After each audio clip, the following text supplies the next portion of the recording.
saying to my parents that I won't give up my career and look after my brother once they've gone?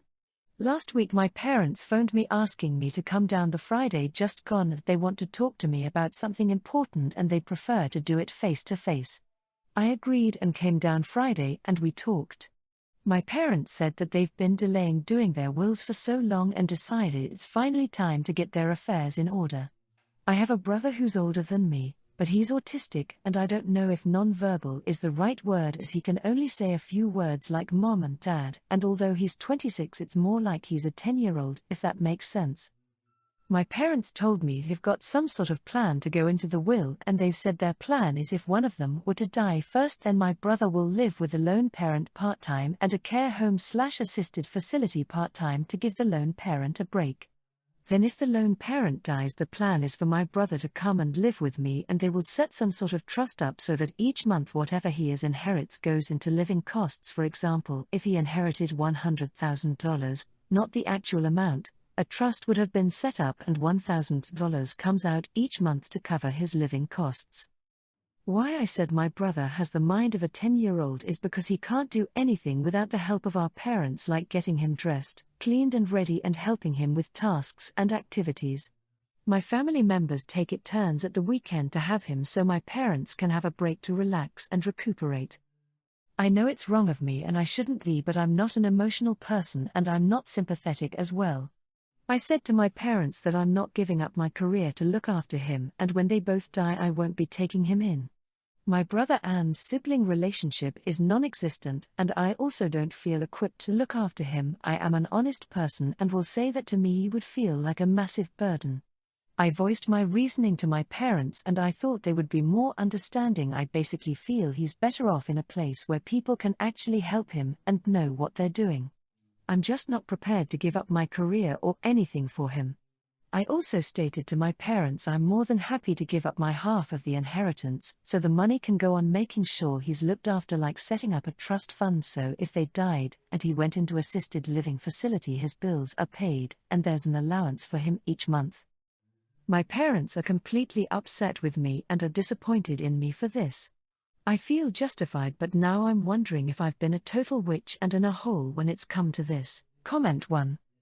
NTA Your parents have plenty of time to research facilities and programs for your brother's long-term care. They also have time to set up a trust with trustees or guardian.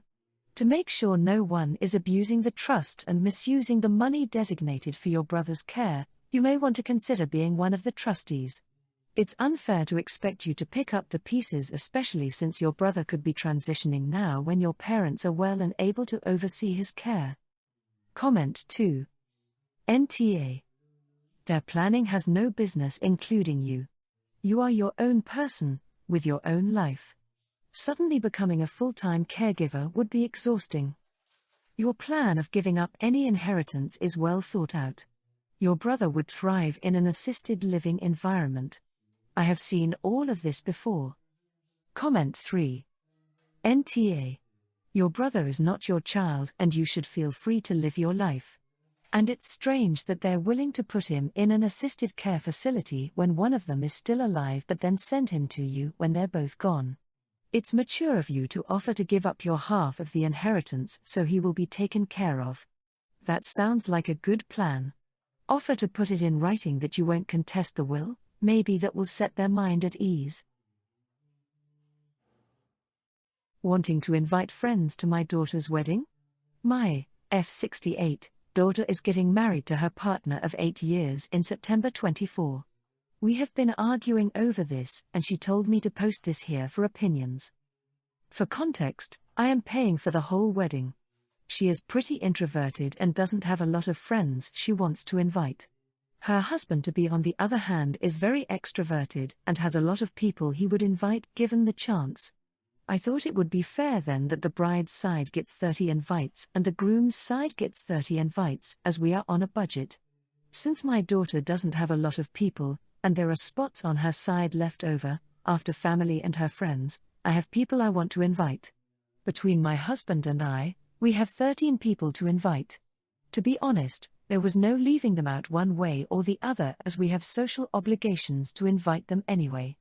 I feel as though since we are paying for this and are hosting it, We should get a say in who comes regardless. My daughter has said that this is not how it normally works and that her and her fiancé should have first priority in who comes and the spots should be dedicated to her fiancé's friends before mine if there are limited seats. She also said that this is their wedding and not my class of 74 reunion. But him and his family are not financially contributing to this at all. It will reflect poorly on me if I don't invite my and my husband's people. She's refusing to see my side and says that her fiancé being limited in his guests and his parents only being allowed to invite 2 people because they aren't in a place to contribute is unfair. If I am not allowed to throw this up to my standard, I do not want my name on it. They can do what they want, but I have half a mind to pull my money from the equation if they insist on not allowing who I want to be there.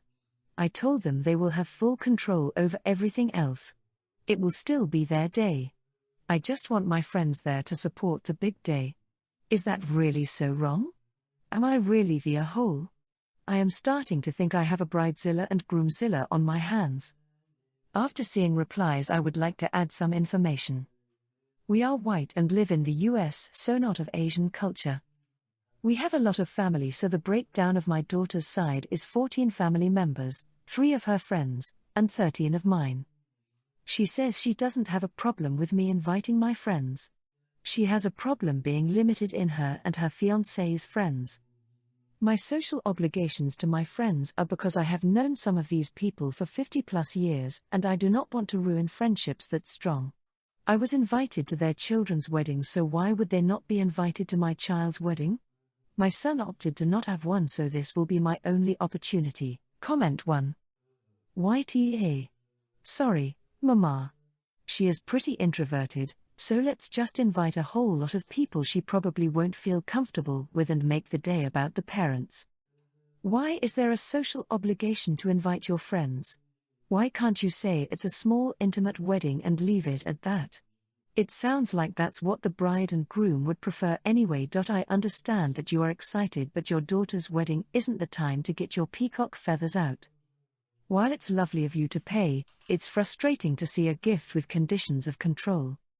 Edit to add, if the people you wanted to invite have had a loving history with your daughter, then I can understand you wanting them to attend, but it doesn't sound as such given her hesitation. Comment 2. YTA, it's an actual statistic that the mother is the most difficult relationship to manage for the bride while planning a wedding. Look it up. Sorry, but you're no exception. My own mother refused to come to my wedding years ago because it wasn't on her terms and our relationship has never been the same. If you care about your future relationship with your daughter, concede now and allow her to have her special day the way she wants it. Be supportive and stop trying to make this about you. Snapping at my nephew because he ate my daughter's food. So, my daughter, 6F, is a very picky eater. Not in the sense that she will pout and whine if she doesn't like what's on her plate, but more like she actually throw up and have something resembling a mini panic attack. Because of that, whenever we have our weekly dinners with my husband's side of the family, my mill will make a separate dish for my daughter that she knows she will like. My daughter hates most spices, so most of the time no one else like her food, so there's no need to make it a dish for everyone. 2 days ago we had our dinner and we were running a little late because it has been a bad day for my daughter and we were both irritated at that point.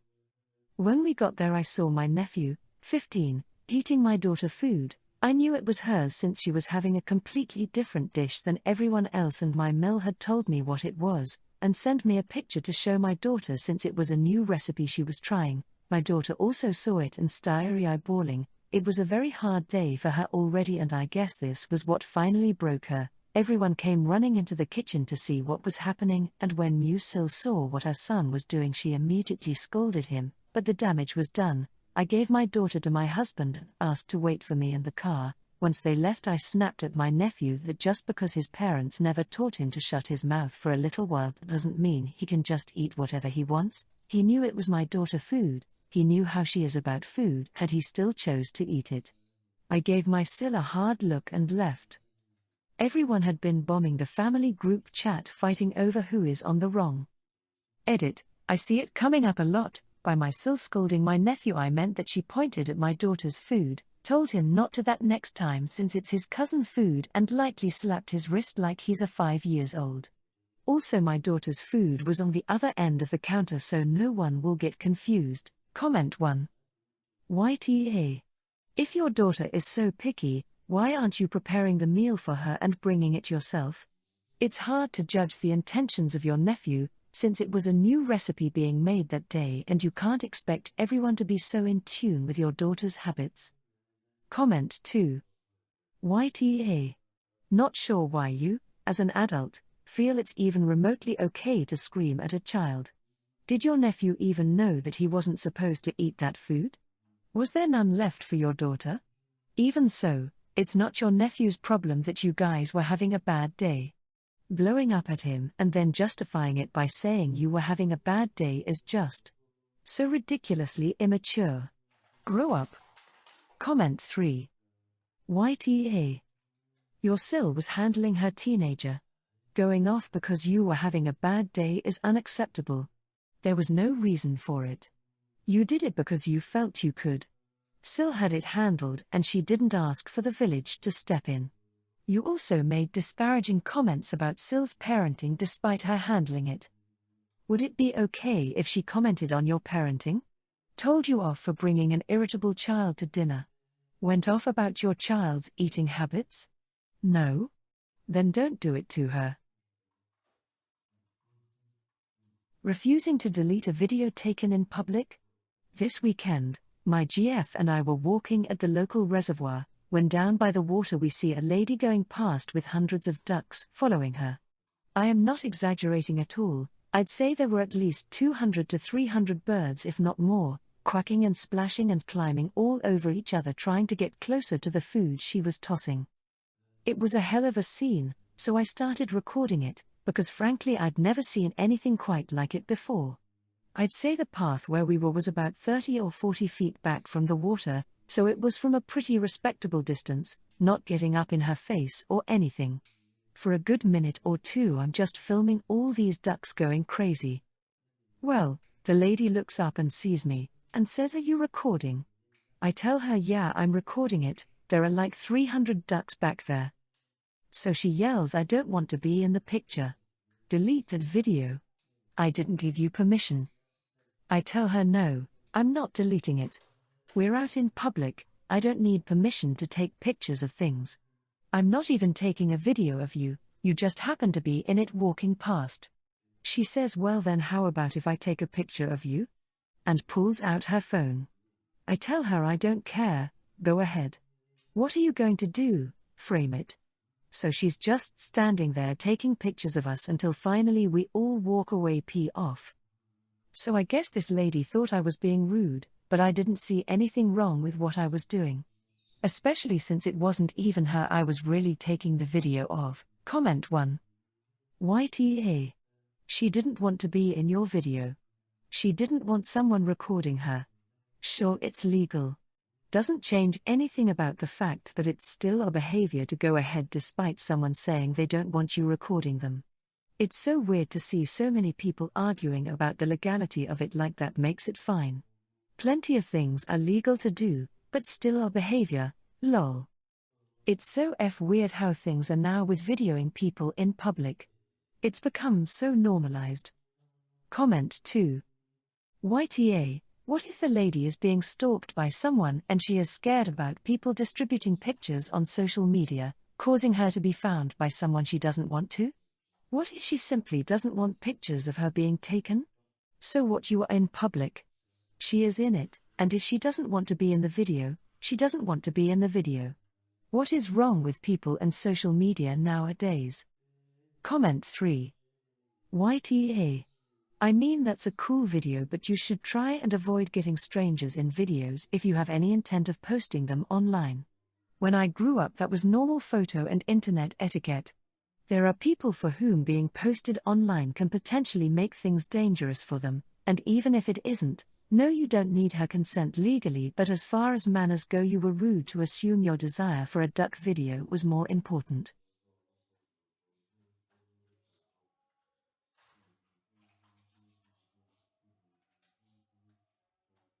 Making an if he's not ready on time, He stays home policy against my wife's wishes?